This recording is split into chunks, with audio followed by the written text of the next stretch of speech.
Welcome back to the Pursuit of Accuracy. I'm Josh. Today we're going to be taking a look at a Lilja Remex barrel.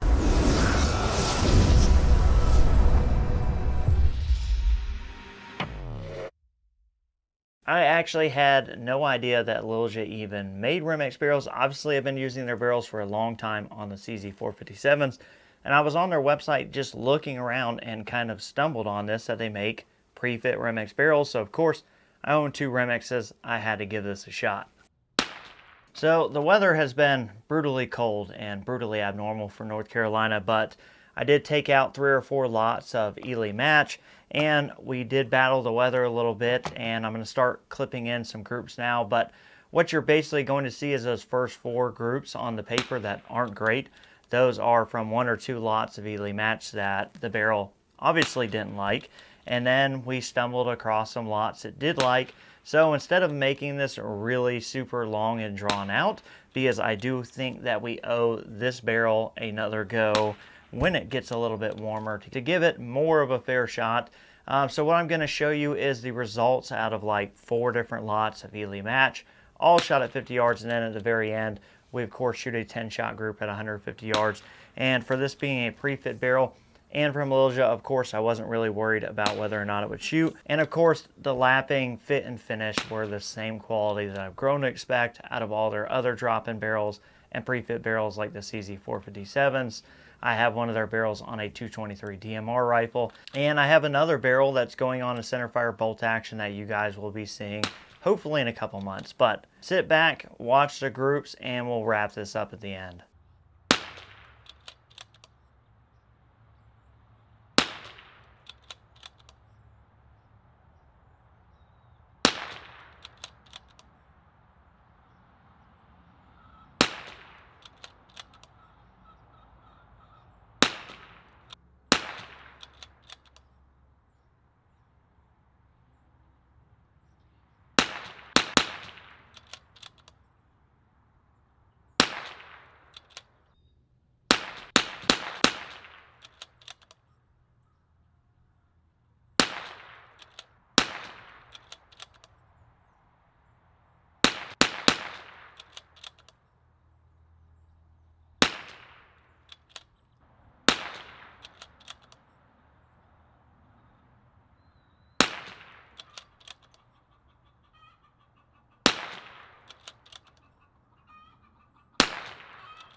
So yeah, like I said, no surprises here. I knew this would shoot a lot of ammo if we went through and test a little bit.